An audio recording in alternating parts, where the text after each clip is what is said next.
go. Okay. I don't expect us to have an audience for a while. But, all right. I'll just go ahead and start. That's my bad. Sorry. No, it's Jack's bad. There's no bad. It's all good.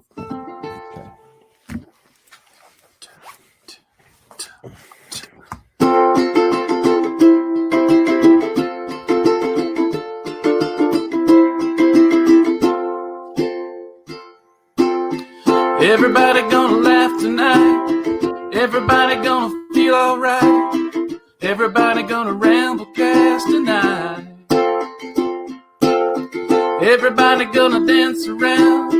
Everybody gonna hit the ground. Everybody gonna Ramblecast tonight. Well, you can come on to my place if you want to. You can come and do anything you want to do.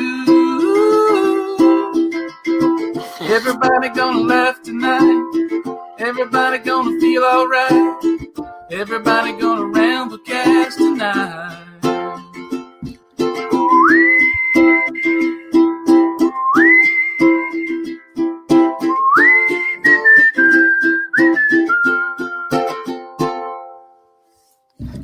Woo! That was nice. Yeah, Really sweet. Or as Jack would say, Nick, I think that was your best one yet. That's a 2007 Paul McCartney song. Yeah. Well done. I thought it sounded familiar, but wasn't, I couldn't quite place it. Yeah, he doesn't get a lot of credit for his post-Wings stuff. It's usually not a thing where right before the Ramblecast I'm trying to sober up. It's usually at the end. And so tonight we got my wife was making White Russians. It's kind of been it's kind of been a drink of choice around the house, and man, those the first one went down so smooth, but when she made the second one, that's when shit started getting real. So I was trying to take a nap, sober up. I got my coffee ready, so yeah. Thanks, Nick. Yes. Nick, you are muted, friend. Played a song and he was like, "That's it. I'm done. I'm done, man." I don't think I've ever had a White Russian. Really? Oh, they're delicious. Yeah. You never gone to the dude side, huh? No, I should have. Considering I love that movie. Fun fact about that movie, right? So the movie was made before September 11th, and oh yes, well, it was made long before that. Yeah. Well, yeah, but I love this trip. This is good. Opening scenes, the dude is writing a check for 69 cents on September 11th. Oh. As Bush Sr. is playing on in the background. So it's a really interesting wraparound there. Huh. Yeah, it's cool. Yeah. Wrap around, reach around. Reach around. Maybe. Yeah. Little reach around. Yeah. And of course, there's all the Saddam Hussein references that occur in the movie. Mm-hmm. I know that they were making the sequel based around the Jesus. But my thoughts is that they should have had a sequel called The Little Lebowski based on Lebowski's kids. Yeah, based on his kid.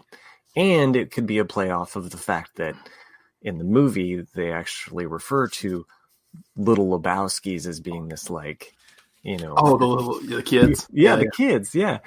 And so I always thought that it could take place during the second invasion of Iraq in the 2004, because that would match up with the timeline. Yeah, the kid would be roughly 5-6 years old. Yeah, exactly. So, and then him finding out who his actual father was, and I'm curious though, how that would come about, because she makes it clear that she just wants his seed. Right. She wants the kid. So I wonder if, because he doesn't seem like he cares. He's like, oh, whatever, man. Yeah. would the kid just at that point be introduced in his life, or what? Like how would that happen? Well, clearly the kid's going to be a genius. You know what I mean? Mm-hmm. So like I would imagine that he would be like some kind of savant, and he would like figure it out and like somehow go out on his own adventure to find out who his real dad is or something. I don't know. I can't write this shit. I'm just saying like it has the potential there. So anyway, I mean, why mess with a good thing? But I've watched that movie I don't know how many times, and it's funny to me. Like I think I never watched that movie all the way through until probably my fourth or fifth attempt, because it was always on TV. So like I'd catch it like 20 minutes in the middle of the movie, at the very end of it or whatnot, and I just remember going, I really need to watch this movie. And it's great. It's definitely weird. It's kind of like Fear and Loathing, which came out roughly about the same time. I love that movie too. Las Vegas, Johnny Depp. Oh yeah. And that movie, like the first half is like one movie, and then the second, it kind of gets just weird. The whole movie's weird, but like it just gets weirder as it goes along. And I don't know. I just love that movie too. Anything like that, it was an interesting time to me. Was the late '90s and early 2000s for filmmaking, because like there's a lot of really great independent movies. Yeah. A lot of concept movies. A lot of just It reminds me of movies that were made in the 70s when in the 70s you have this push against the normalcy. Mm-hmm. So you have a lot of like not so happy-go-lucky movies being made in the 70s, where filmmakers were kind of really like, like saying like, well, what if the good guy doesn't end up with the girl? Like, let's go back to this like Casablanca kind of motif, like that kind of pushed against what the expected. Oh yeah, So. I mean, you could even like I remember when 4 years ago when La La Land came out, how many people didn't like that movie because they didn't end up together at the end of the movie. Sorry, spoiler alert, it's been 4 years. Spoiler. But like, I was like, if you thought this was a romantic comedy, then you were missing the whole point of the film. I was like, that's not what it was about, And but I love that whole period. Like, Fight Club, Magnolia, Eternal Sunshine, Spotless Mind. Oh yeah. There's even like no one knows I Heart Huckabees, but I even like that movie. Like there's a lot of I Heart Huckabees. That was a good one. Yeah, like there's a lot. Even like the weird ones, like Requiem for a Dream. Like a lot of just really strange movies, that came out around that period. What's his name? Who's the guy that did all the Tannenbaums and Wes Anderson? Wes Anderson, I love Wes right? Anderson. Yeah. Yep. That's kind of like Wes Anderson. That was definitely Wes Anderson's like prime time, right? So when he came out, those flicks, that's back when Blockbuster was still around. You had to like rush down there to get the VHS copies. Oh yeah, he still makes a pretty good. I mean, I felt that Grand Budapest was probably his peak, which was like only not too long ago. But yeah, you're right. Because starting with Rushmore, I mean, no, Bottle Rockets first. I don't really like that one as much. But starting with Rushmore, Royal Tenenbaums, Life Aquatic. I even like. I'm also one of the only people that I know that didn't like Rushmore. What? Yeah, I wasn't. I didn't. Again, so I haven't seen it. Since it came out. So I might have to give Rushmore a second chance to go back and check it out. But if you go by my, I'm probably more with you on that, Chris. Like, you want to go to your MySpace and check it out?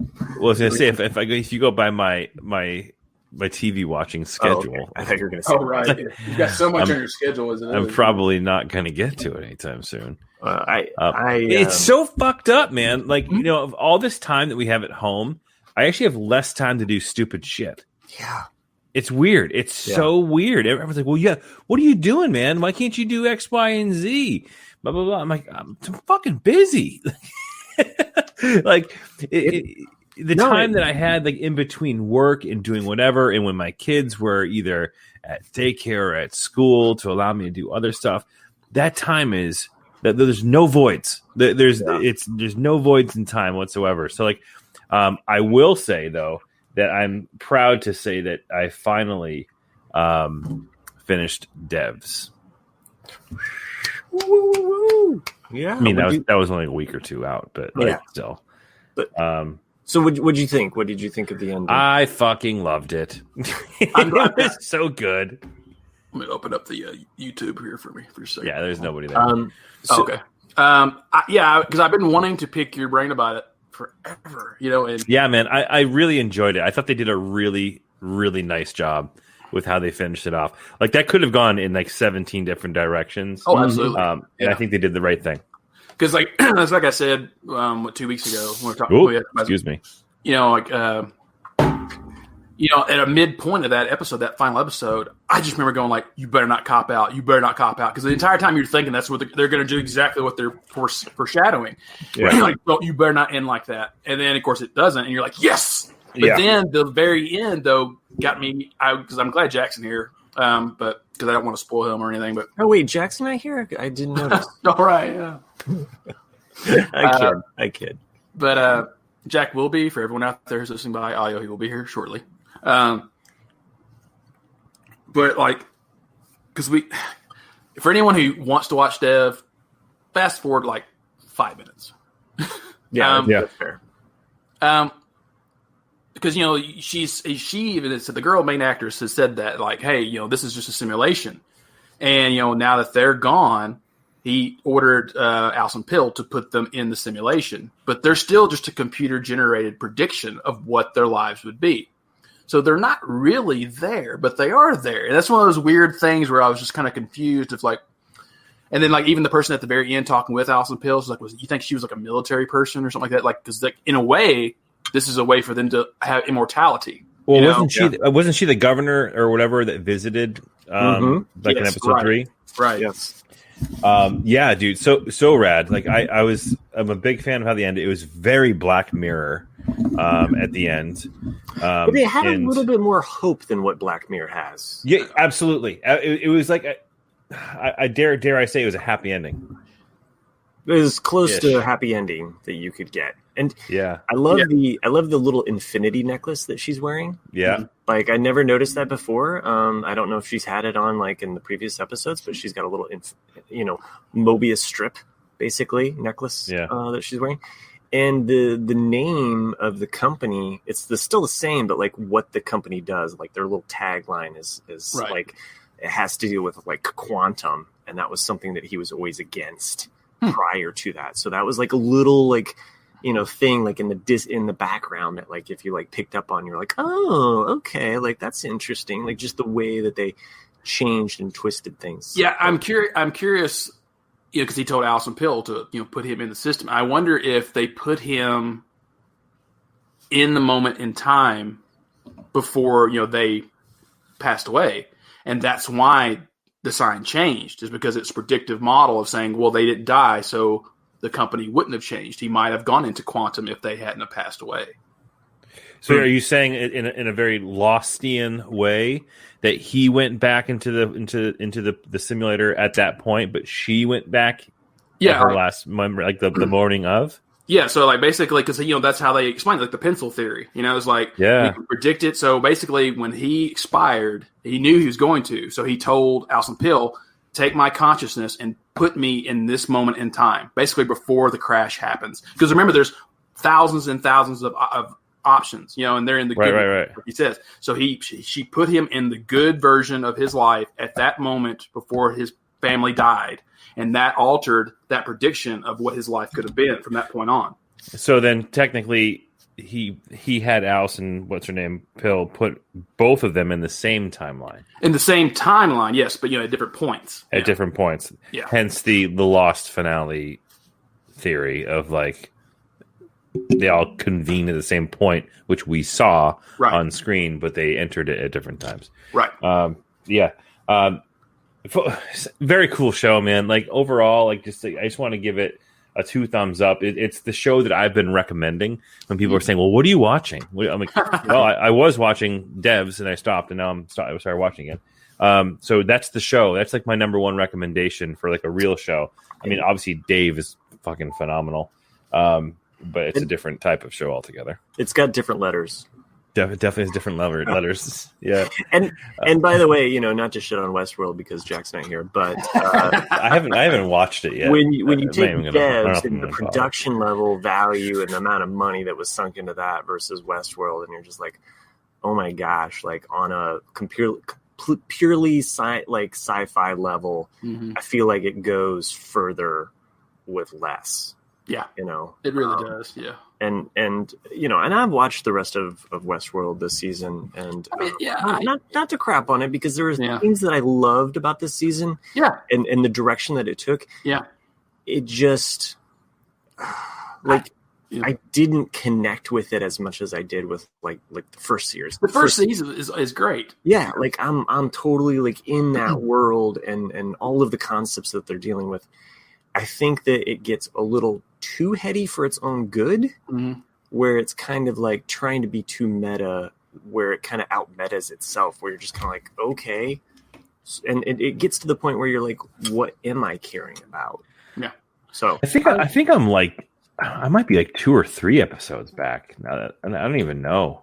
Well, I mean, I like the premise so much of season 1 because it's like, hey, like it's just this fictitious world that people can escape into and live out, you know, this, you know, because everyone would like to live in the Old West, you know, at some point, like, oh, what would it be like to do that? You know, and then it has its natural progression of like, oh, the machines kind of have a soul and they kind of can do this. And then the second one was about them realizing that and trying to get out of that system. So it makes total sense of a continuation. But then this one kind of like quantum leaped into, because I kind of kept waiting for the other shoe to drop of like, oh, they're not really in our world. They're in future world, or they're in some other weird thing. Right. But no, it's like they're in our world. Some of them are.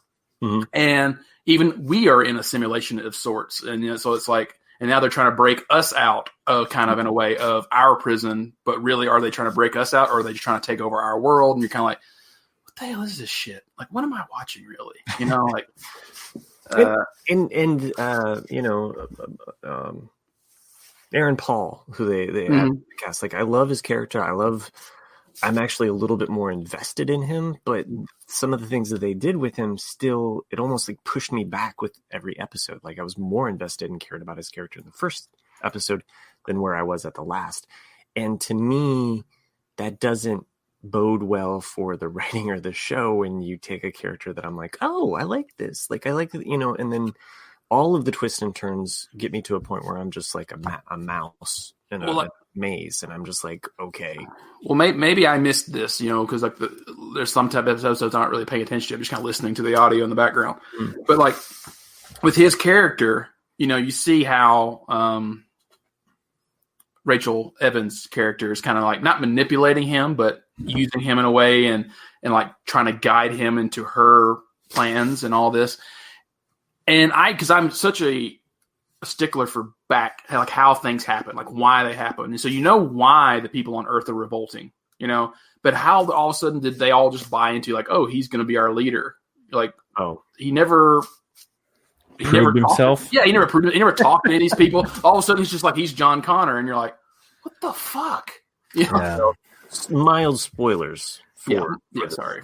This season. So, and I don't think we've given away too much. We've kind of danced around some of the general. Yeah. So another show though, because I know I mentioned it, I think last week or week before last, that I did complete 2 days ago, 8 episodes on.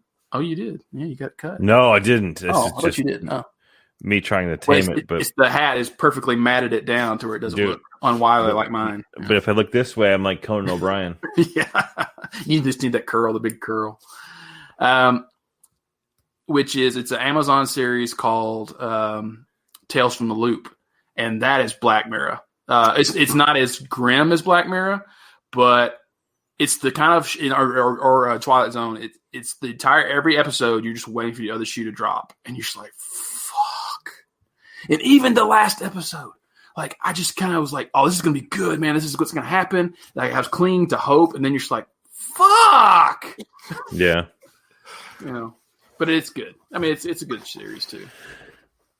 And then I did get back into, it may have been 20 minutes worth, but I did get back into Clone Wars.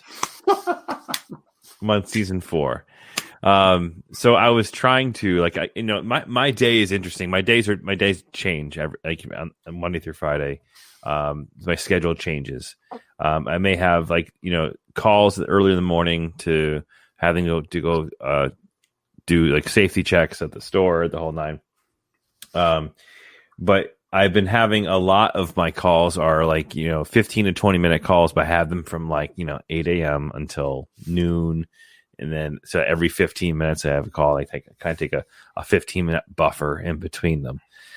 So I'm trying to like if I have that time in between them, I can like squeeze in a little bit of the Clone Wars to try and get myself caught back up, or not caught up, just finish the damn show. Yeah, I think you're really gonna like it from here on, because I hope so. Yeah, in season 2 and season 3, I'd say about half of the episodes in those seasons are kind of filler-esque, but 4, 5, and 6. I mean, they kind of start really streamlining it there from there on. Yeah, we had an underwater battle for Akbar's homeland, which I thought was actually kind of cool. That was a really cool take, and I think I was texting you guys, and I was saying that this is the underwater Naboo or whatever, where the Gungans lived. This is what we needed out of that underwater scene, was this battle. It was pretty cool. It was kind of badass. Mm-hmm. I saw that, what you mentioned there, and I thought, we'll just talk to Chris about this later. But to your point, Chris, I felt the same way when I got to those episodes. I was like, oh man, this would have been cool if we saw this on the screen. Yeah. And I wonder sometimes if some of the things that George Lucas, because he did have a direct hand in the Clone Wars series. Oh, yeah. He tried to unfuck himself with some of the Clone Wars stuff.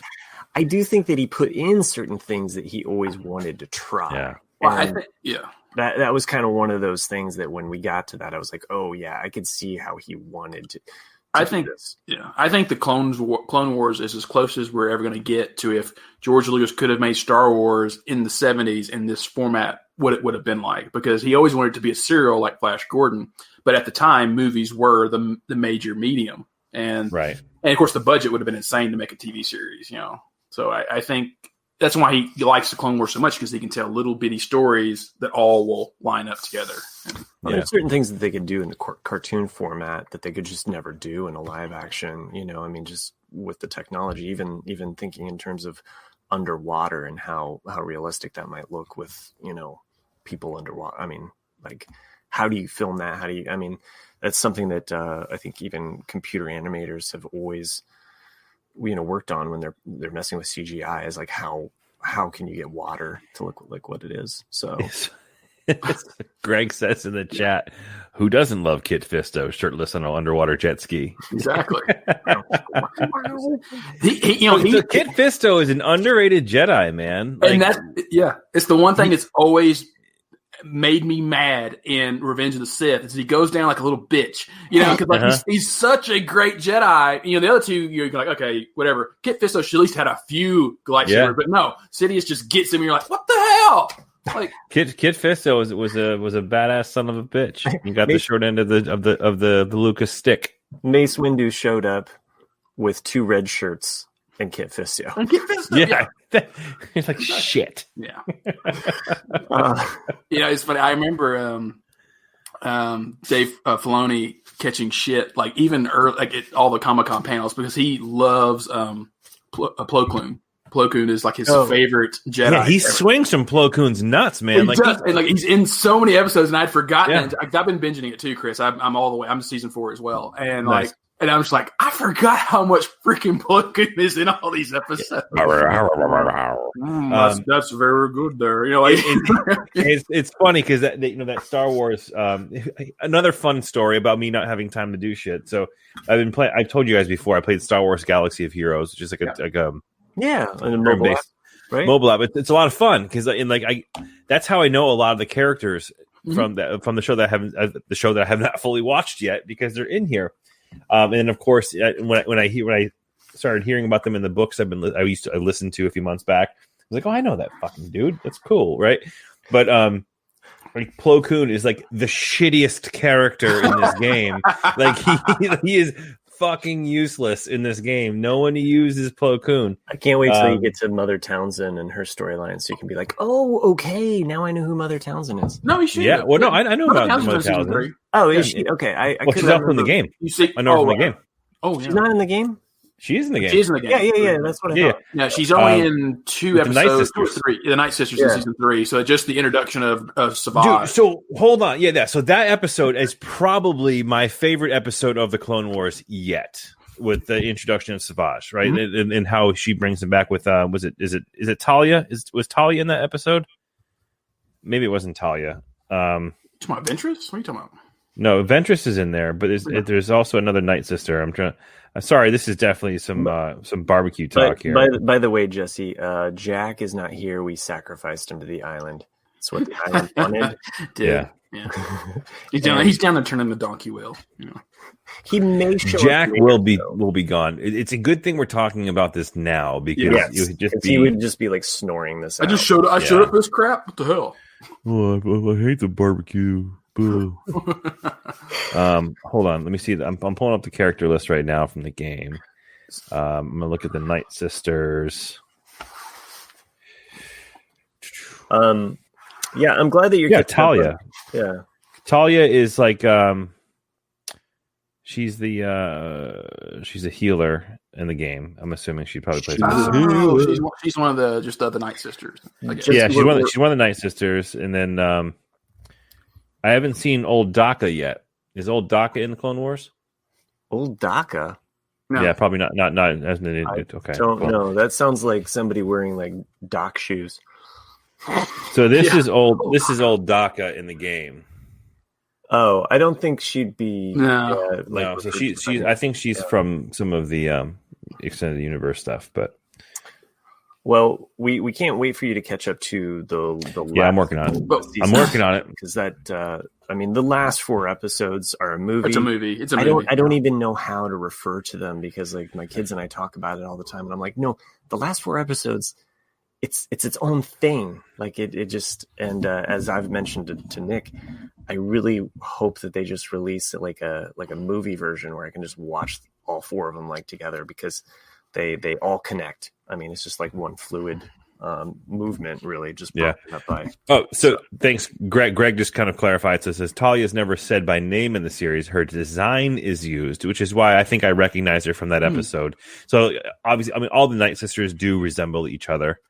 And I believe I probably made the association of Talia just because I know her from the game, but not necessarily named in the show. Cool. Yeah.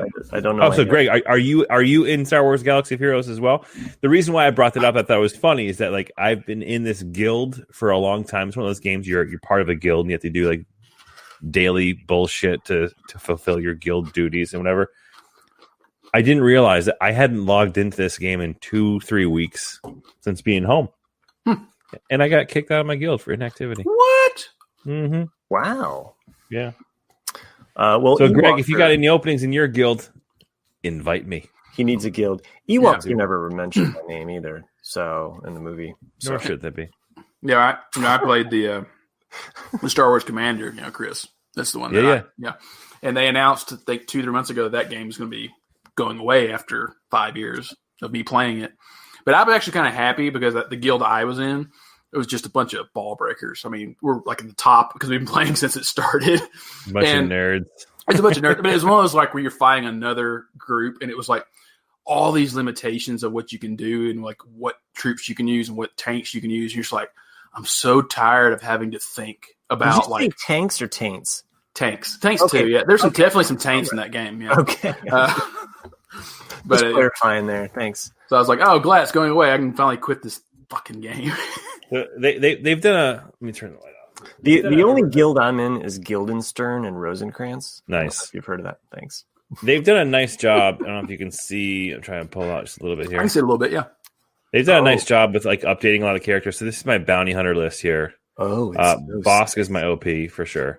But just recently, they fuck, I can't do it. Anyways, if you look at the bottom row, they just released The Mandalorian. Oh, okay, which is kind of cool. So, but the cool thing about the game, we can move on from Star Wars after this. But like, if you're interested, the game is pretty cool because they do a nice job, and they did a nice job during the releases of all the Star Wars movies of trying to keep storyline in the game and some of the characters and some of the missions you have to go on tied into specific what do you call it? You know, stuff that's going on in the movies and stuff. So they've done a nice job of keeping that updated. Canon. Yeah, thank you. Sure, no problem. What I always thought was messed up about that Night Sisters storyline was that Savage has a brother, Darth Maul. Mhm. And he also had another brother, which is the one he killed at the sacrificial table. Spoilers. Well, he's seen I've seen that. He's seen it. Okay.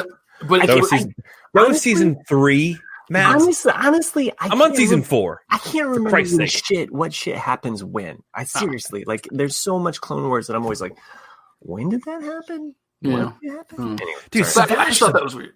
Yeah. He's a beast. He's a beast. Like, he's awesome. And he's completely underrated in this fucking game. Yeah, I mean, because he's not a Sith. He's just he's like Ventress. He's just a dark acolyte or whatever they call him. And like he. Yeah. But yeah, you're gonna see some pretty cool. He has some more story to go, and it's just as good. So yeah, I'm excited. I hope that everybody's celebrated their May the 4th, even if you're like a diehard like I'm more a May the 5th kind of guy. I didn't do shit on May the 4th. I'll be honest with you. My wife Didn't do a goddamn thing. My wife totally got into it like it was a holiday. Like she made Star Wars pizza themed shapes. Like she made a pizza in the shape of Millennium Falcon and a BB-8 one. Like I was impressed. I was just like, wow. Like we had a Nerf gun battle and lightsaber battles, and she was all about it. I was like, I like Ralph's subtle protest. Oh yeah, not my Star Wars. Not my Star Wars day. Which is he's right in a way. It's always been May 25th up until like the last 10 years. It's like slowly taken over. That's May 4th. But okay, so what? Okay, it's May the 25th. You can enjoy, and it's not like, oh, that's just for the Protestants. I only celebrate like my Catholic religious holiday. Whatever. Okay, like just enjoy it for what it is. People are digging in on Star Wars. Like deal with it. You said your wife got super into it though, huh? Yeah, because she's not like that. I mean, no.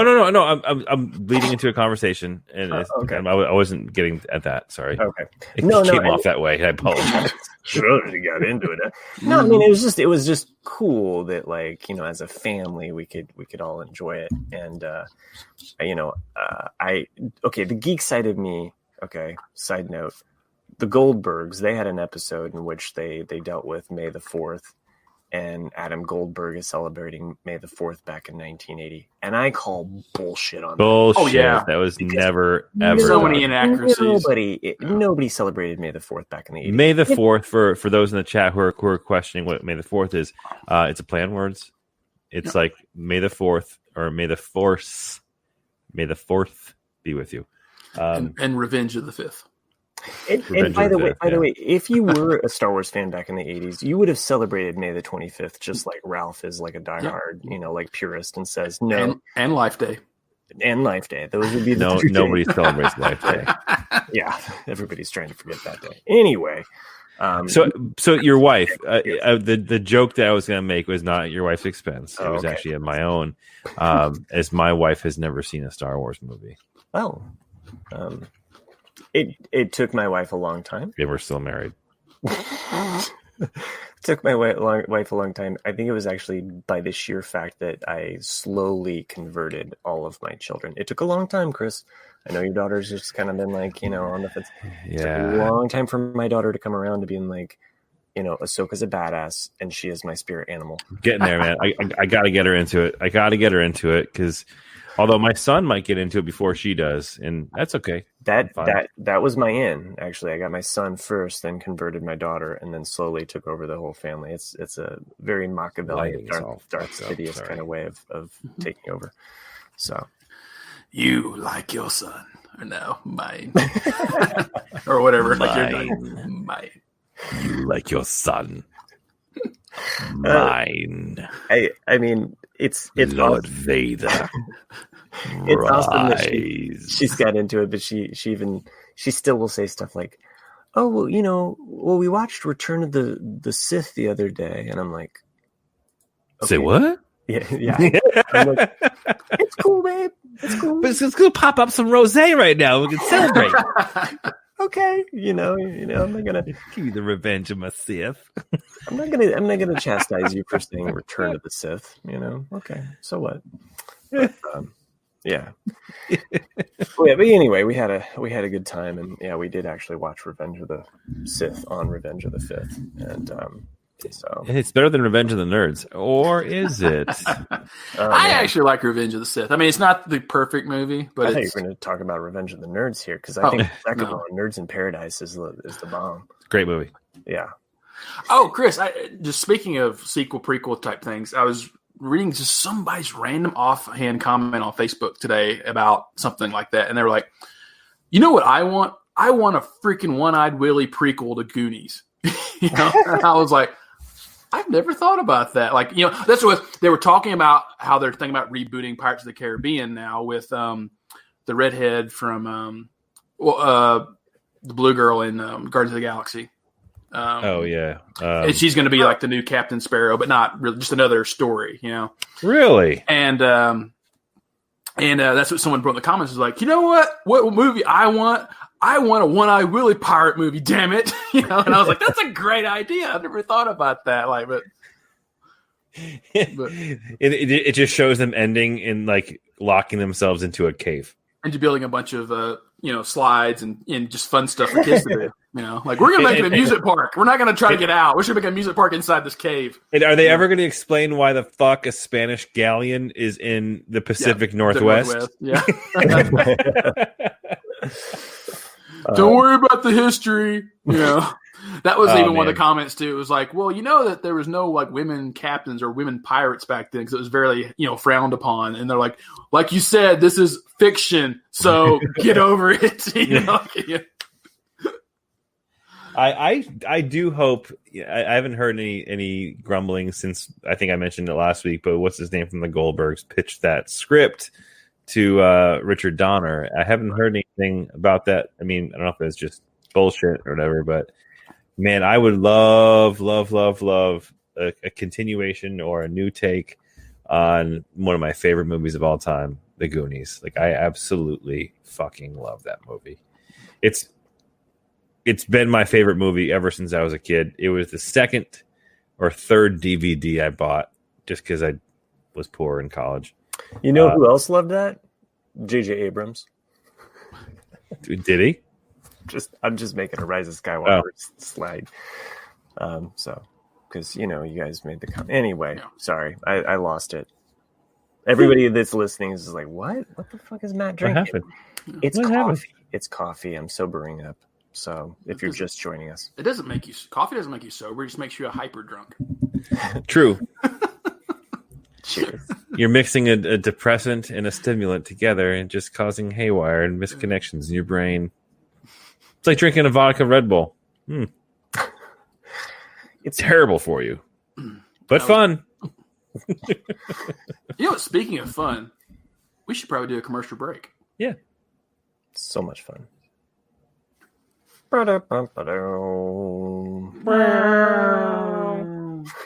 So I've been buying I've just been buying shit, dude. I shouldn't, but I can't stop buying stuff I would never buy if I wasn't home all the time.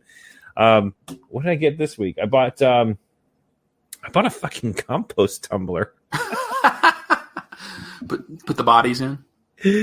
No, I'm getting pretty into it, man. This whole gardening thing. I haven't even had a chance to fucking put them outside yet. They're still growing inside because the temperatures haven't regulated themselves up here in the Northeast. # global warming. Right. We might be getting some snow next week, is a rumor I'm hearing, which is fucking terrifying.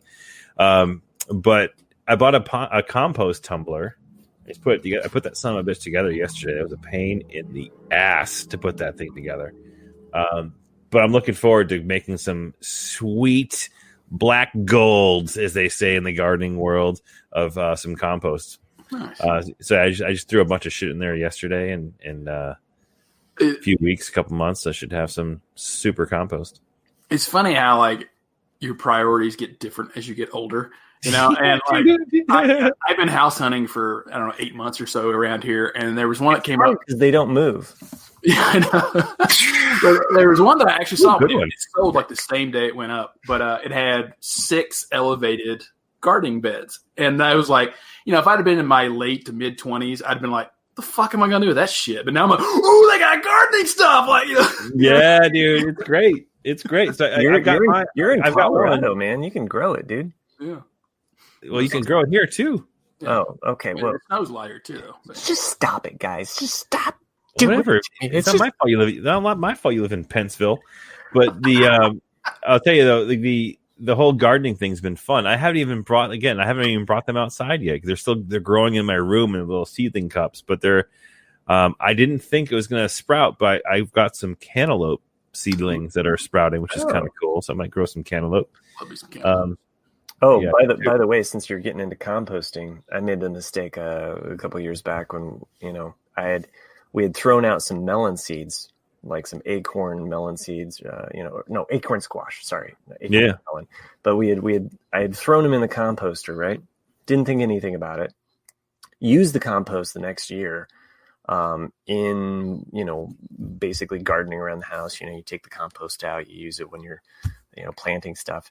And all of a sudden, all of this acorn squash just grows up randomly around our yard. Really? Yeah, because the seeds were in there and it's just germinating, ready to go in that compost. Well, it means it wasn't hot enough in your composter. Right.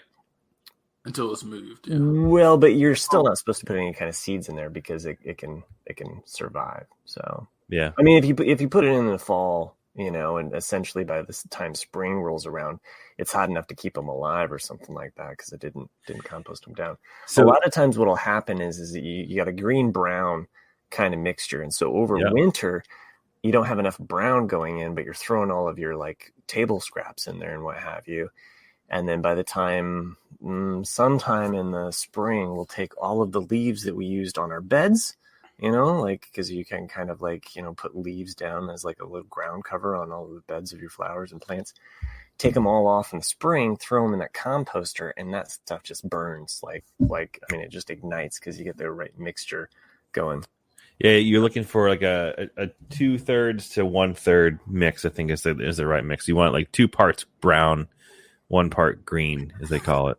This is Ramblecast gardening. Exactly. Yeah. I was just saying, people are tuning in and are what the fuck happened to these guys?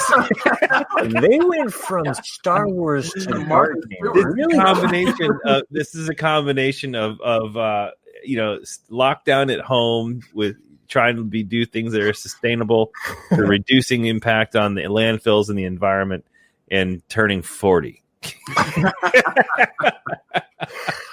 Nick's talking about buying a house with raised beds. So is it weird if I'm going to be using compost that was made of cantaloupe rinds to then feed the dirt that's going to be growing cantaloupes? Is that kind of like Soylent Green for cantaloupes? Like cannibalism, kind of? Yeah. No, not at all. It's not like you're grinding up bodies in there. By the way, don't put any crap in there. And a fun thing to try, which we did, is all of this stuff that says compostable. This is biodegradable. You throw that shit in your composter, and then 6 months later, you're like, this shit's not breaking down. Yeah. You're like, how really biodegradable is this crap?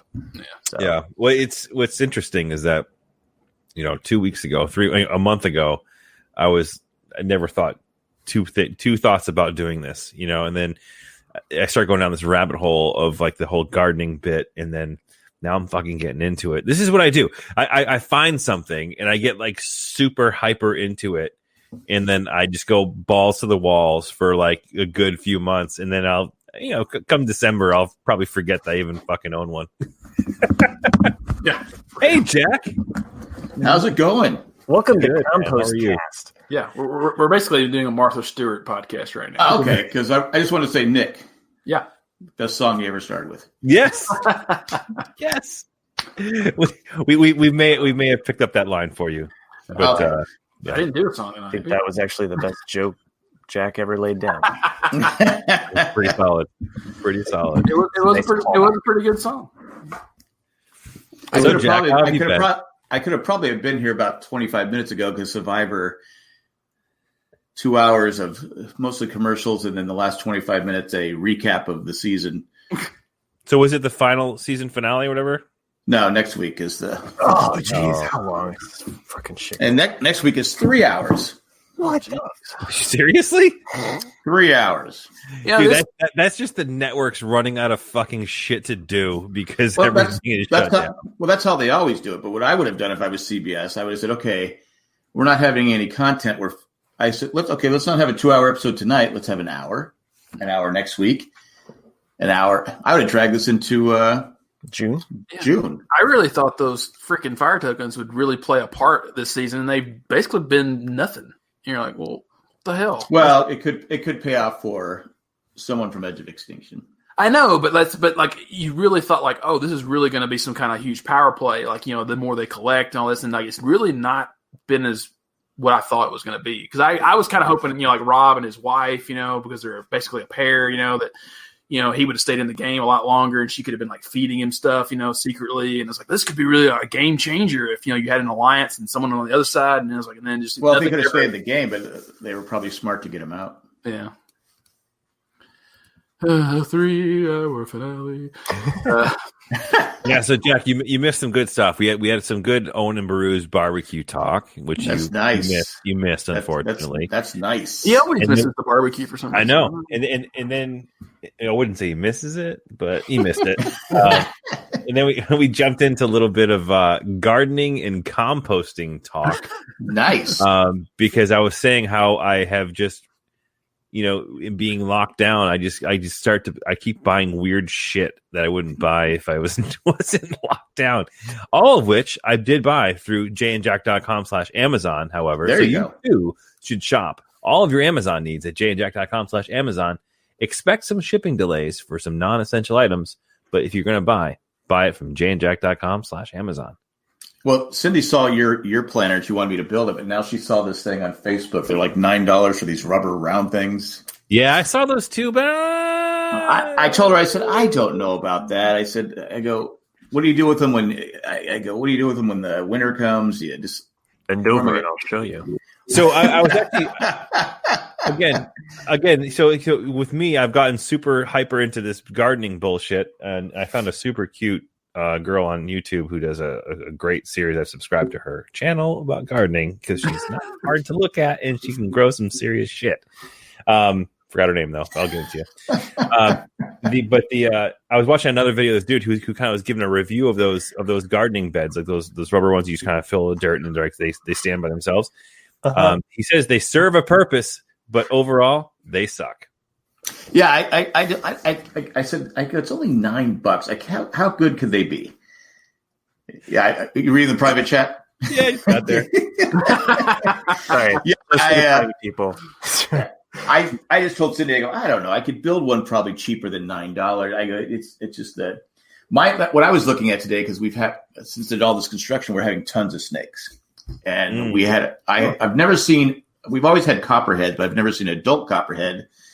Well, last Friday I saw an adult copperhead. Tried to get it and he got away. The adult ones aren't as dangerous. There's the young ones that are dangerous. I know, but where there's so it's like, oh my. So I was looking at these solar things that are supposed to chase the snakes away. So I don't know. I was on Amazon today looking at them going, okay, because I bought mothballs because I was always told mothballs. I found out that's a Southern myth. The mothball, all it does is make the surroundings of your house stink, which my wife kept saying, I hate these mothballs, the house stinks. So we had a snake skin on the porch today. And she's like, well, how did that happen? There's mothballs. I go, I don't know. So I looked it up. I go, oh, I guess it's just a myth. But everyone's always told me, get mothballs. I said, well, their house can stink for about a month because I'm not going to go around picking them up. Yeah. I don't know anything to do about copperheads. Like I know, like worker bees. Fucking run is what I would do. I wouldn't go near them. No, of course not. Snakes and spiders are the two worst things in the world, and I want nothing to do with them. What about those murder wasps? Or hornets, sorry. Dude, those things are awesome. Those things are little badasses. So I actually posted, I think I put it on Twitter or Facebook or one, or maybe even both, who knows.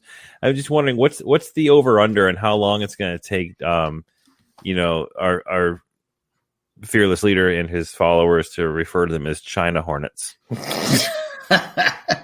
Well, I remember when Killer Bees came out. and you had Saturday Night Live. Oh, you kids probably don't remember this, but they had Saturday Night Live. On. Yes, we know. I'm not talking about you. You're the same age as me.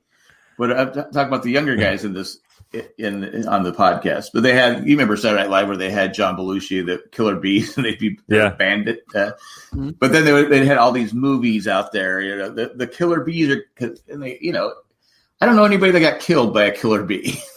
I just got this letter in the mail from Nick. He said, "Shut the fuck up."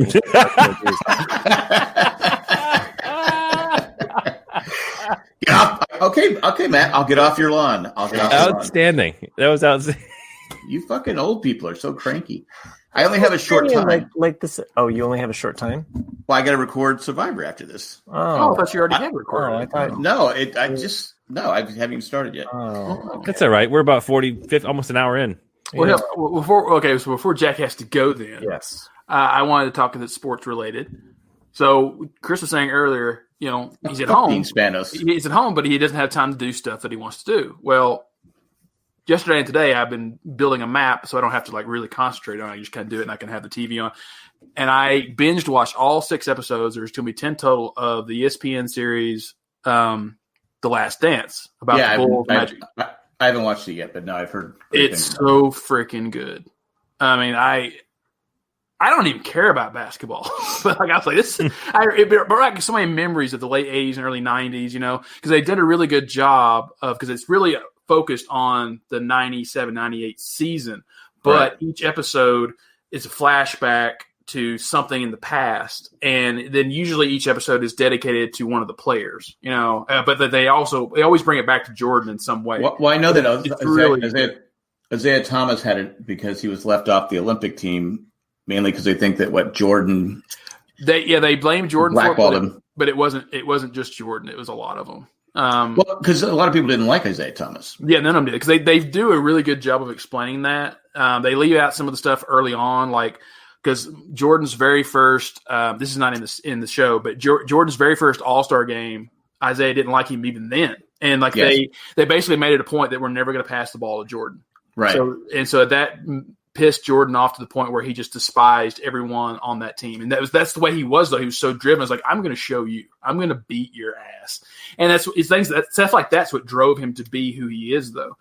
And but you see that in 89 and 90, you know, the Pistons just, you know, beating them, and you know, and then the unsportsmanlike in 91 when the Bulls finally did beat the Pistons, and the Pistons didn't even shake their hands and all this, and it was just a lot of resentment. But like they've said that, like I've read a couple articles afterwards and some other things that it wasn't just Jordan, it was Magic Johnson, it was Pippen, it was also Karl Malone, like a lot of, and Bird as well. Like they did not like Isaiah Thomas. Well, basketball back then was a lot more physical. Yeah, that's how I've always known basketball is to be physical. I mean, now you can't breathe on. Well, obviously you can't breathe on anybody right now, but you can't touch anybody in basketball now. But you look at how Lambeer used to play, and Kevin McHale and some of these guys, how they played, throwing elbows and knocking you down, and that's what they talk. I think it's episode 3. I think they talk about what the Pistons' defense was just for Jordan.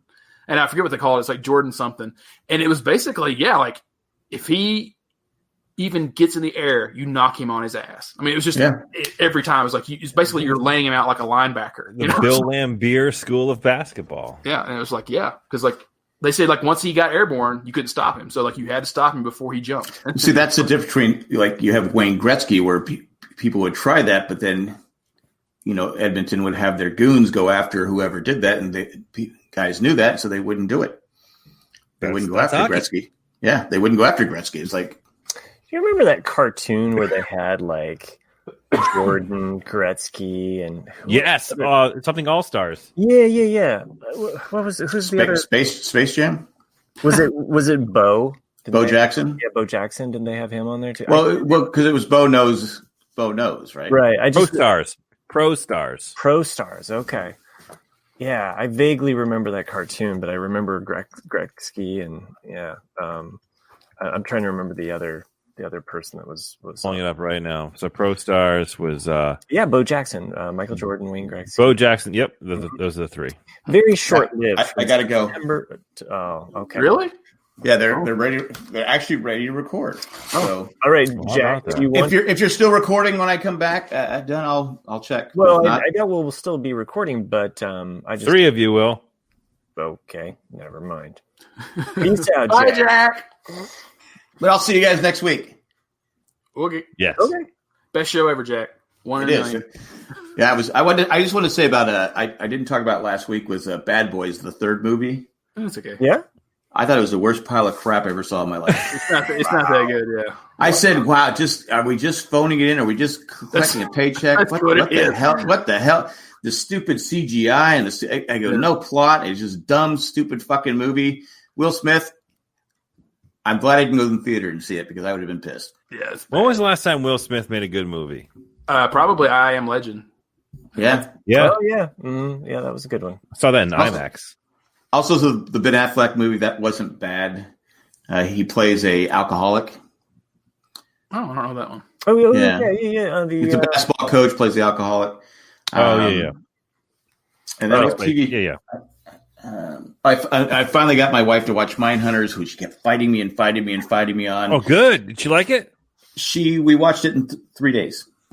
Did she realize that what's his name from Mindhunter is the Kristoff from Frozen? I don't know. Yeah.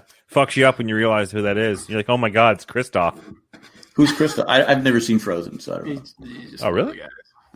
Kristoff is the guy who's got Sven the reindeer. Oh wait, no, that's Little Mermaid.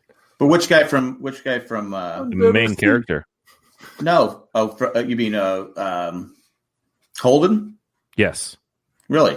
Oh, yep. He's the voice of Kristoff. And once you realize that, you can't get out of your head, so don't finish the series first and then look at it, and then you're like, oh, okay. Well, I'd already seen it, so but I watched it again, and she's asking me. I go, it's like season 1. I go, it's been 3 or 4 years since that's been on. I go, I don't remember. Just watch it and be quiet. Yeah, and then it looks like that next season that show is in development hell. It has been perpetually held back. All the actors have been released from their contracts. Yeah, yeah. I figure they come back and get the Burger King killer and get him, and because they always show clips of it. You know, I think they'll finish it out at some point. Hopefully, I would like to see it finished. Yeah. I was trying to think of. Oh, that's that whole thing from Frozen. Sorry, that was great show, you guys. Great show, kids. What? Jack, you're supposed to be on the Survivor podcast We've right been waiting. now, and they won't stop talking. Did I say I have to go? Jack, you have not shut up for the last 10 minutes. You want to go? I said I have to go. I kept talking about like Saturday morning cartoons. What's with the little boy? What's with the little boy haircut, Jay? Yeah, I didn't put anything in my hair today. But it's like he should be on Mindhunters. He looks like one of those killers. Yeah, he does look like a serial killer, doesn't he? Yeah, he does a little bit. Listen, don't be jealous, Jack. Nick. Ooh, Franklin barbecue. I dig Look, it. I was told there He was loves that shirt. pee before we started, and I was here ready and I had a waiting. tight ship ready to go, Jack. I'm not used to you guys being ready. You should need some of those. You need some of those. If you're that tight, you should need some of those. I said I gotta go, and they were like, "Do you have to leave? Oh, bullshit. Don't leave us. Don't leave us. We're afraid." All of you. I had nothing to do with this. I mean, You're doing the Owen and Bruce tomorrow. yes. Yep. You're probably not there because He's so far behind, and It'll be me, Matt, you, and Colleen. I look forward to chatting with you all tomorrow. What about me? You're coming. You're coming to the barbecue. We'll see. I have to if I'm in a good spot editing. Well, wait, I'm not really doing editing because we had a live show. I did Owen and Bruce once. I did Owen and Bruce once, and it really ruined my podcasting career. It's been it's like you make that bad movie like I was saying about Will Smith. It's like people go, "Oh, he did an Owen and Bruce barbecue one time." just stretch out, just like Survivor. I plugged Owen and Bruce big time on Geek Dad Life. So thanks. A lot of hits. Appreciate that. He put a picture up of your artwork, you did of the artwork, real big. And I put a link in my description. What? Oh my gosh, this is awesome. Well, all the stops. Maybe that'll help. Maybe I'll get a bounce back in my career. Maybe because it won't be. I think you need to bounce over to Survivor because this guy's gonna like Well, I did say I did Owen Brews just for the money. You did. For the credits. Yeah. Also, thanks for the download, Jack. But the last 4 episodes of Clone Wars is arguably some of the best Star Wars of all Star Wars. See, that's the unanimous. I could not agree more on that. Yeah. I was thinking, like, Jack, like I'd maybe like come over to the house and then watch those 4 episodes with you. But I was like, will he get all of this? But I don't know. I feel like maybe... Jay, I'm making my way back, so I'm currently on season 4, and I've started squeezing it into my day. So there's 4 seasons of Clone Wars. I'm not going to watch. No. There's more than that. There's 5, sweetie. You just watch Mindhunters in 3 days. Like, I mean, because that's a really good show. Clone Wars is good. No, what show did you just watch in 3 days? Mindhunters? Oh, Mindhunters. What's that? Is that the one with? That's the one with Jonathan Groff. Oh, you haven't seen it, Jay? You need to watch it. It's really good. No, I've watched it. It's with Christoph. We're just talking about how Christoph is the lead character. Oh, see, I know him as King George in Hamilton, but I know him as Jonathan Groff. I watched Hamilton. I only know him from Holden. Oh, yes. When I go to see Hamilton in my Lexus, that's why I get to see him. He looks like a guy I used to ref with. I mean, he's almost like spot on with a guy I used to ref with. Actually, I didn't take a Lexus. I think we flew into Chicago to see Hamilton. Oh, I took my my private jet over to see Hamilton. Hamilton. Yes. See in Chicago. Duel. Went to the Windy City, but the wind stopped because we were there. I have so much influence on the city. It's so great. The river was green with envy. Oh, God. All right. Gentlemen, have a good show. Jack. I got to go. All right, Jack, get out of here. Fine, you stayed your hour. You think Matt's a bad producer. I got to Oh, I just got this letter for you. He didn't even let you get it off. That's awesome. I know. You know, Chris, man. The Alexa's voice is borderline Cameron from Ferris Bueller's Day Off. You're like, where he's, on the phone, is like, you've reached the whatever. Mortuary. That's it. Yep. I was messing around with some voices earlier today. I was with my son and my daughter, and I think I might have to get into doing some voiceover work. I think I can pull it off. That was my dream job for years. When I moved to LA, I looked up a few coaches and talent agencies. And, you're paying like $1,000 a month, and it's just like, shit, I can't afford that. Yeah. It was funny because during a couple of my meetings, I was plugging some new content that we have that's posting on our streaming platform, and I was reading the synopsises, and I was trying to do it in like my movie voice, and I did a few of them, and I had a couple of my employees like, dude, you want to do my outgoing voicemail message? Like, yeah, sure, why not? But here's the thing. Like, I think I need to put practice and time into it, because like when I'm wrestling with the kids and just fucking around, like I can come up with a voice and then I forget it. Oh yeah, totally. Yeah, and I can't go back and recall it. I won't be able to do it. So I have to like build like a mental Rolodex of voices to do that. I mean, the whole deeper voice, like the movie style voice, that it's not a huge change for me, because this is my talking voice. I can very simply just jump into in a world, right? And that's just that's an easy thing. That's me copying what's his nuts from the movie trailers, but I think I might try and practice, do some voices. Yeah, when you think of them, you just need to, like we're doing now, set up the mic, do a quick recording of like some line. And what you're supposed to do, like to make an audition tape, is basically just find any kind of dialogue, and then each sentence change the voice into something else. But you're still reading the page, But yeah, like being, like same as you having kids and Matt having kids too. Like, you're always the bad guy most of the time. And so when I was playing my nephew, I'll get you. That's all I would do is villains voices, So I'll get you next time, Gadget. Exactly. That's what I would, because I did like, I forget his name, but he's in Return of the King. He's one of the bad, so it's like, like same thing. Like a good one. That was good. Fear.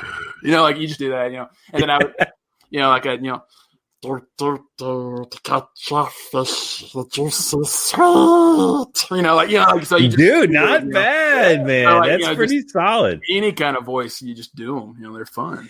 Yeah, I can do the whole deep voice thing is comes easy to me. I have a deeper voice, and it's easier to do that. I love doing the Vader or the Emperor Palpatine. Right, that's a fun one to do. Mm-hmm. And you can say, Lord Vader, rise. Oh, he is creepy as fuck in that. I know, right? I mean, like, but it's fun, man. Like the whole voice thing it's a good time. It's funny because my people I work with, they know that I do some like podcasting and stuff. So, but like now that we're doing everything is 100% WebEx, right? So now that they see me on the first week they saw me on WebEx, this is what they see. The same thing you're seeing right now. They're like, holy shit, you got a real mic, don't you there, huh?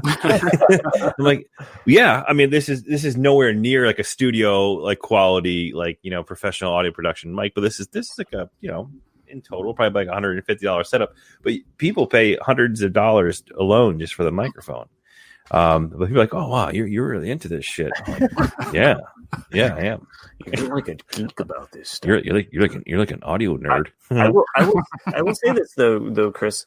The older your kids get, the more out of touch you get with those voices. Because I know I would read all the time to my kids, and read the voices, and I would read in different voices for them. My daughter would get really annoyed because I would intentionally read in a different voice, like a robot voice, and she would be like, "No, don't do it!" Like she'd get mad. But like I think it was about a year ago, I was reading the Solo book. We were like reading that together, and I would do a Lando voice, and I would do a Dryden Voss voice, and and I was really getting into like the different, trying to. It's really hard to do. Can I hear your Lando voice? No, come on! I want to hear. No, I'm not. I can't do it on. I want to hear. I want to hear. Yeah, I want to hear Matt be sexy. Like you truly belong here amongst us. I have to. I can't do that. It's like peeing next to somebody in the stall. You truly belong here amongst the clouds. This deal's getting worse all the time. And another thing too, I've actually been thinking about doing is that anybody who has kids, you realize like your kids' voices change so quickly. Right. Like I've seen like videos of my daughter when she was young, and I was like, oh my God, that cute little peanut voice. Like now she's just fucking annoying. No, I can't. I love you if you're around. But it's funny, man, like how like their voices do change. So it's like any advice I have to any new parents out there or people who have, kids, our kids' age is that record them as much as you can. Oh yeah. Right. Record them because it's those videos that pop up in like the time hop. They pop up in like Facebook, whatever the fuck memories they call it. I don't know what it is. Those are the videos that always consistently put a smile on my face. And it's so easy to do a voice memo on a phone nowadays. When my daughter was in utero, basically my wife was pregnant. And it's a great album, by the way. It is. We had to go into to get the ultrasound, and we were finding out I don't think we were at the point of finding out the sex yet, but it was like the baby's first heartbeat, right?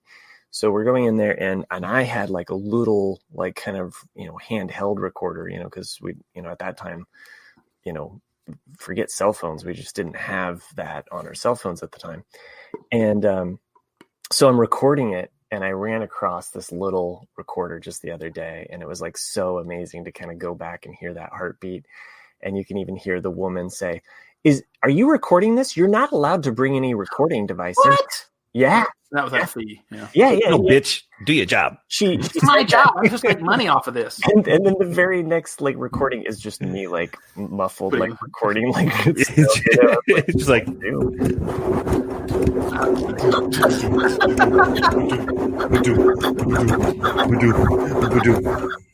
Yeah, I was waiting for you like to hear like next thing you know a cymbal crash comes in and you hear breathe in the air.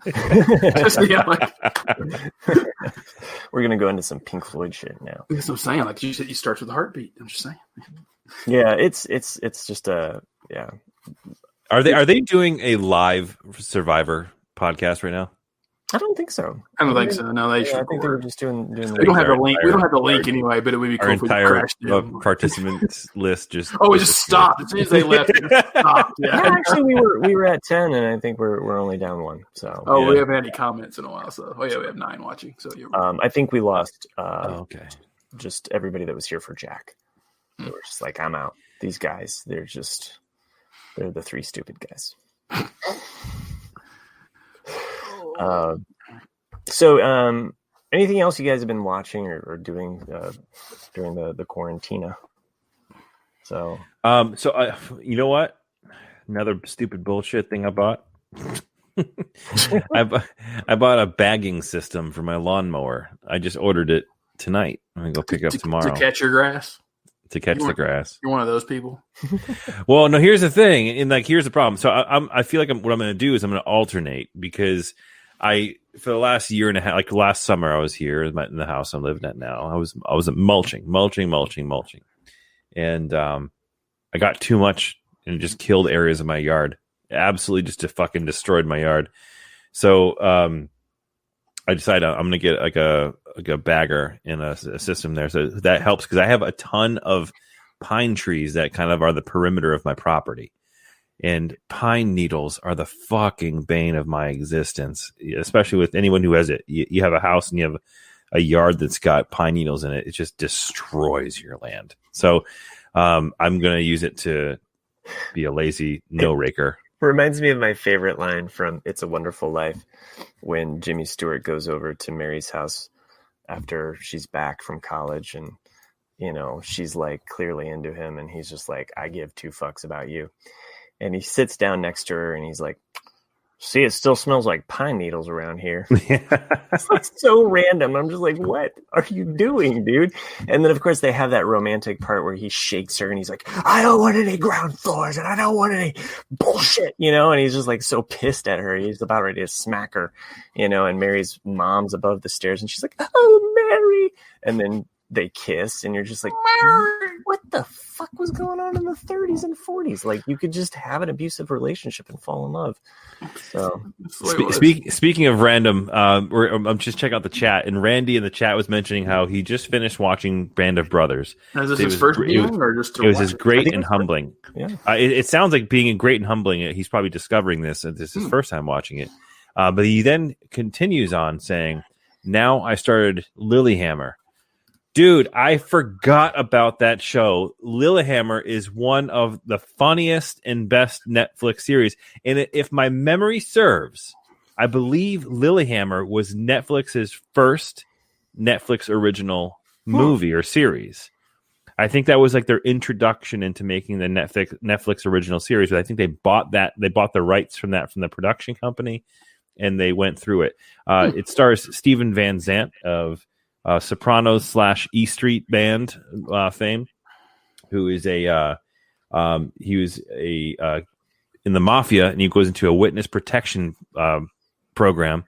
But in that part of that program, it means he has to move to Lillehammer, Norway, or Sweden. Oh, okay. Is it Norway or Sweden? I can't remember. I think it's Norway. But what's funny about that show is he escapes the authorities and the rival mob bosses in New York, I think, and moves to Lilyhammer and essentially starts his own mob in Lilyhammer.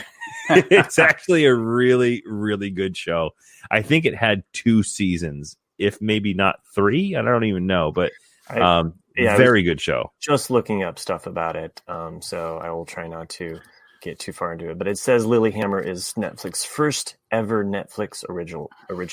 Is it? Sort of. The cross-production between Netflix and Norway station NRK1 was among the first of its kind and really was the spark of what has driven many Netflix series since. Nice. Yeah. We're going... Recommend. Huge recommend. It was so good. Now, do we think we recommend The Pacific since he hasn't seen... He just now watched Band of Brothers. Do we recommend The Pacific? Because it was one of those things that was really a letdown after watching Band of Brothers. To me, I think Jack kind of agrees with that too. I don't know if you guys saw The Pacific or not. I have not seen The Pacific. Well, The Pacific, because Band of Brothers came out 2000, The Pacific came out 2010, and because they wanted to do the other theater. But whereas in Band of Brothers is following one company throughout for the European theater. The Pacific is kind of like 4 different stories and trying to make them all interweave, and it just didn't quite work the same to me. But it's still good. It's just not, you don't get the attachment to the characters that you did in Band of Brothers. Yeah. I just don't remember the Pacific. I guess that's probably the best way to describe it. Like, I've seen it. I remember the hype around it when it first came out, and I don't remember it. One of the things that's really going to throw you off, though, is if you go back and watch it now, because I remember as soon as I saw Mr. Robot and of course Bohemian Rhapsody, I knew that guy from the Pacific because he's in it along with the kid from Radio Flyer. And you're like, good gosh, like, and then you look back now and you're like, wow, that's so weird. Like, the kid from Jurassic Park 2 is, he's in it too. But you're just like, wow, look at them grown up. Of course, they're our age, but it's just like just different when you're used to a child actor and you see them grow up. Like, how the fuck have we not talked about the news that came out yesterday with the new CBS series being written and drafted right now of a series based on Tiger King? Oh, that's one of those things where, like, as soon as I immediately saw that, I went, Nick Cage needs to say no to some stuff, man. No, dude. Nick Cage needs to say yes to this role because that's going to be phenomenal. No, I think it's going to be the same thing as like with 50 Shades of Grey. Like, the book was a big deal for women and at the time, but by the time the movie came out, people were like, that was like last year. Right. Maybe it kind of Tiger King is one of those things that they kind of needed to strike while the iron was hot. Yeah, it's like kind of lightning in a bottle, basically. Like, if it was releasing now, I think it would crush. Right. If it was right now, exactly. If the movie is out next week, then people. What's a movie? It's going to be a series. I think also too, just like when it was released, everybody was kind of going into quarantine, so they were kind of like watching more TV and. I don't know. Just nothing better to do. Nothing better to do, and I mean, to your point, Chris, that you made earlier about like, how is it that I'm in quarantine but I'm still busy as ever? That's it's kind of how I've found myself. It's just like I have all this time, but it's weird time. Like my work schedule is just like I go into work because I got a couple web orders, so I got to go in. I make some boxes. I come back home. I go on a walk with my kids. I come back. I got to do grading. There's another order or there's more shit to do around the house. And then by the time it's like, okay, put the kids to bed. And, oh, by the way, get caught up on all of this web stuff. It's like an endless bicycle where my work day doesn't have a beginning or an end. It's just there. Now, keep going. The plus side is I've had all this time with my kids, as you've mentioned before, Chris, just being around your kids during this period of time has been great. But it sucks when I'm like on a Zoom meeting with like all my students all day long, and then by the time I do get away from the computer, I just feel like a zombie because I've just been sitting in front of the computer. So it's weird because I'm not getting to all of the things that I want to, so. Right. I will say, and just one, I know, Chris, we're going to have to end soon for you, but of the crazy things that you buy during this quarantine time, we've been playing a lot of board games with the kids, and so the other day when my wife went to the grocery store, we were talking about the Game of Life. So she bought the Game of Life, and it's like the newer version of the Game of Life where you can have pets or something like that. We played it. Did you go to college, or did you go straight for the workforce? I played it both ways, but it's always better to go to college. You get a better paycheck, unless you end up becoming like a fashion designer. So that has a better lower. Anyway, the newer Game of Life, though, like my wife and I were like, this sucks. Like, and of course our kids. Yeah, it does suck. So it's kind of like life. So yeah, so she and and we sit around and we'll play with the kids and maybe we'll have a cocktail or two, as we did tonight before I started the podcast. So she ended up buying the original Game of Life through Target, the classic 1960s version or whatever. We got it today and we're just loving it. Like my wife and I were just like, this is awesome, and we're like living it up, and our kids are like, this sucks. It's funny because we played the same game. We had the same version I think you're referring to, kind of like one with the cartoony job career cards and all that stuff. And it was funny because when my daughter sucked at the game. Like it's all luck, right? So she just kept getting like just drilled with taxes and fees, and then having to pay us for rolling our numbers and stuff. Yeah, and she was just getting so mad, and then she lost her job. I know which part you're talking about. You can lose your job. There's like a card that pulls up and like she lost it. And I know this sounds so cruel and insensitive to be having to be laughing about someone losing their job, especially in a time like now. So I do apologize in retrospect. But we're talking about the game of life, and I'm like, yeah, hey, that's life, dude. It sucks. Like, that's life. Shit happens. Like so, you gotta prepare for this stuff. It's inevitable. But yes, so I actually did that night. I did a similar thing. I didn't go buy the other version of life, but that night I did go and buy the original version of Monopoly. Okay, yeah. So I'm going to try and get some Monopoly games going on, which I actually ordered directly from Hasbro, which is like 20 minutes down the street from me, but it took 3 weeks to get. But now you know the strategy, don't you, to buy to Monopoly, right? Where you win, but you're a complete dick. Of course. But it's funny because I did buy like a original Monopoly, but it's definitely packaged for now, right? So I opened it up and I was looking at it and it was like, here are the rules that you shouldn't do. This is what you shouldn't pay. Like if you when I grew up, we never played by the whole thing where you could auction off properties and stuff. Yeah. Right. Like, we never did that. And like when you play this game, you should do the auction because that will reduce your game time by X. I'm like, no way. We're gonna go fucking cut. Yeah, go ahead.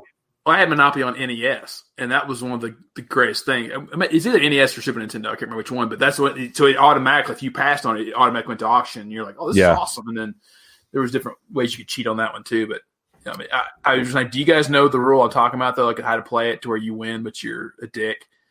And it's basically you buy all once you get a Monopoly, once you get the 3 or properties, you just fill them up with hotels. I mean, with houses, but you never ever buy a motel ever, and that way. Never buy a hotel, because what you do is you're taking up all the houses, and so no one else can ever buy them. And that's the thing is that it's so because you run out of pieces, and so you're just a dick. Like you're just like, dude, why don't you put hotels? Like because I don't want to surrender my houses back, and that's how you win. And it's like it's the biggest dick move, but you will win every time. That's awesome. So I'm totally gonna do that. We had one of these rainy days, and we were playing every game that we have in our house, right? And so we did. We got to Monopoly, Chris, and the way that we started it, there's a quick start version where you deal out like 2 properties, I think, each, just randomly, and it's a faster start. And with kids, I think it's better for them to start off with something. And so my son just happened to get Park Place right off the bat. And he ended up buying Boardwalk. And he did what Nick is talking about. He just bought up all of the houses. He bankrupted my wife. Yeah. Like I had to leave for work because, again, crazy work schedule. I got to go. I got to make this, kind of shit. So I give all my properties to my daughter. Like, good luck. Mm-hmm. and just like in the game of Monopoly or life, I had acquired 3 properties, Marvin Gardens, like the yellow properties, put houses on them, gave them Ventnor Avenue. Gave them to my daughter, but then she got bankrupted by my son, and he absolutely took it to the house. So, but fun games though to do while you're. I'll tell you though, you just reminded me of one of my favorite memories of my dad. So when we were kids, we would play Monopoly on the kitchen, the living room table, or not living room. Sorry, the dining room table rather. And my dad was always like a cheesy dad joke guy. Like he's classic dad. So I feel like I'm following in his footsteps quite a bit with that too, which is great. But whenever we played Monopoly, every single time somebody landed on Marvin Gardens, he would sing the song by the Commodores. Like, Marvin, you are a friend of mine. Without fail, like every single time, multiple times in a match, whatever. But it's just one of my most fun memories. I always remember my dad. Well, that's but yeah. Now, did you guys play where like you land on the free parking and you get like whatever's in the middle, like money in the middle? Did you ever play like that? Yeah, it's nice. So funny you mentioned that, because in this read this before you fucking play the game rule that Hasbro sends out, it says that it's a bullshit rule. It doesn't actually exist in the real world. Yeah. But it's nice. It's a nice little bonus though, because like all the taxes, all the stuff like that go in the center. Oh, especially the tax, that property or that whatever that tax that you get right off the bat. Oh fuck, I hate that. All that stuff goes right in the center, and then exactly. So you land on free parking. It's like community and community chests and chance, all of that stuff that you have to pay for goes in the middle. And I don't know. I mean, screw Hasbro. What do they know? Seriously, make your own rules. Yeah, as long as you win. So Hasbro makes that, or Parker Brothers. Gaming. Parker Brothers, yeah. I thought it was Parker Brothers. Oh, is it Parker Brothers? It's Parker Brothers. I bought it from Hasbro. Oh, maybe Hasbro. Maybe it is Hasbro. But, the company. I definitely remember Parker Brothers. So Monopoly is a Hasbro game. It looks like. Oh, okay. I win. Yeah, I bought it from fucking Hasbro, right? Yeah, that's exactly right. I bought it right here. They also have a Cheaters edition. Nice. For those that like to commit adultery, or are you talking about cheaters like glasses cheaters? Sorry, nobody knows about cheaters glasses. No. Okay, yeah, I'm officially old because I when you have to get bifocals or whatever, like people, spectacles.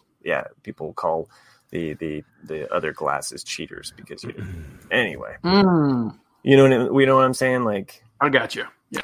Trust me, once you get to 40 and you go to the eye doctor, they're always like, well, since you're 40 now, like they basically just look at your chart and they're like, you're still here. No, they're like, okay. They're checking for certain things with your eyes. I've got an update for you. Okay. In 1991, Hasbro acquired Parker Brothers and thus Monopoly. Oh. Huh. Yeah. Okay. Man, I remember I had on my Tandy 1000 EX desktop computer that our family bought from Radio Shack. We had a MS-DOS based, what is it, 5.25-inch disc or whatever game of Monopoly, and it was the best because you could just play on the computer and you wouldn't have to deal with the banking and all that type of stuff. And it was cutthroat rules. It was awesome. And that's how I learned how to play Monopoly, if I recall. I played so many games on that old MS-DOS based game, Monopoly. I'll have to see if I can find that, get an emulator for it. By the way, you people in the chat, Sherry, Randy, you know what I'm talking about. You're mentioning cheaters here to me, so thank you. Thanks for backing me up. So, there it is. Yes. He's so stoked right now. Oh my god! I can play this 30-year-old game. This is going to be an internet rabbit hole that he goes down. Like, man. This podcast. There's an hour and 11-minute YouTube video of people playing it. Sign me up. By the way, for everybody that is in the chat, and Nick, we kind of discussed this. I don't think Jack really got the gist of what I was trying to suggest here. He doesn't read the private chat. He does, but he doesn't. He only reads the dirty comments I make. He never reads the actual like logistical things that I was trying to convey. But I was suggesting or floating the idea of having a bonus episode, a bonus live episode that I would share the link to everybody. It would be a different link. It could not be the same link. That way, Chris can have a good night's sleep. He's not sleeping. He's going to play the video game now for like 2 hours. I need to go to bed, but I did find an emulator that I can play it. That was my timer, not a speed. Honey, what are you doing? You're supposed to be in bed because you got to get up early in the morning.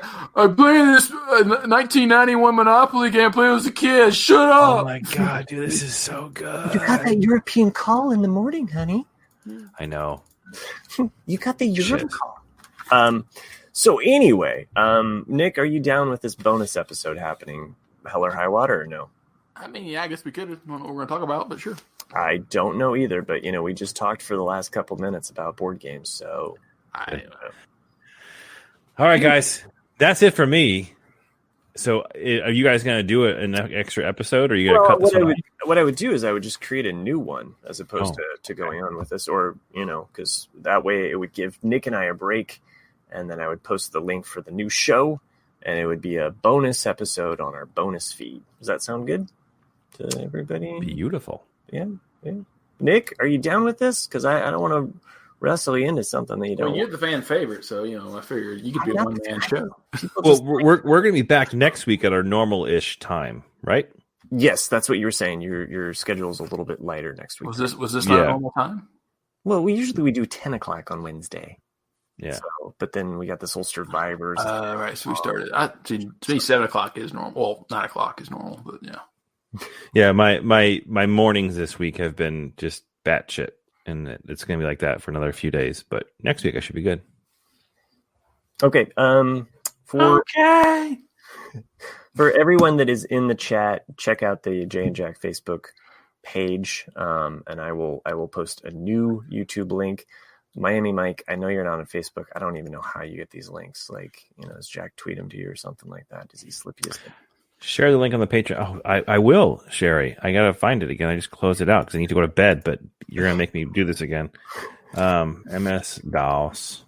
On that note, MS DOS. As Chris is looking that stuff up, if you do enjoy what we do on this show, and apparently you do because you've all joined us live, and I do sincerely appreciate that. For everyone that has, you can become a patron by going to jayandjack.com/patron. No, I already fucked this shit up. Just go to jayandjack.com, click on the patron link to become a patron. You can help us out by buying your Monopoly board game on Amazon by going to jayandjack.com/Amazon. You can send us an email at it's RCADCast@gmail.com. I almost fucked that up. You can rate and review us on iTunes, what have you. There are certain patrons that make this show possible. At this point, I would like to thank those patrons for making this show happen. I'm so lazy about changing up these names. I have it on a Post-it note, so I apologize for not coming up with some new fun ones for this week. But I will say that Terrific Tack is still with us. Excellent Eckhart, Marvelous Maggie, the Ignanimous Ed, the letter carrier, Jovial Joanne, and the greatest Greg of all time. Thank you for doing what you do. Thanks for making this show possible. We appreciate everything. And thank you again for all of the listeners in the chat for joining us. So we'll have a bonus episode this week, which we have been kind of not doing because we've had so many live shows. But why not? Because I'm all jazzed up. I've had all my Java juice. See? That's what I'm saying. You had the White Russians first, and now you're all hopped up on death sticks. I know. Now I need to bring it down again with some more alcohol. So, Chris, always a pleasure seeing you and hanging out with you. It is. It's so good to see you guys. So, always look forward to it. Uh-oh. We're losing Nick. Clear! All right. Great show, kids. This was 1 in 6,000. Yeah, about that. It was pretty good. Not so bad. Considering we had Jack for a short bit and a cameo by Jay. So. And Call. Yeah. Yeah. So. All right, guys. I'm going to try and find I realized the one I was looking at was from 1995. I'm going to go back even further in time to find the one I used to play on my computer. So I will post that in the Patreon group as soon as I can find it. See you on the flip side in another life and in another YouTube feed. We'll start probably in about, 10, 15 minutes. So give us about that. All right. Take care.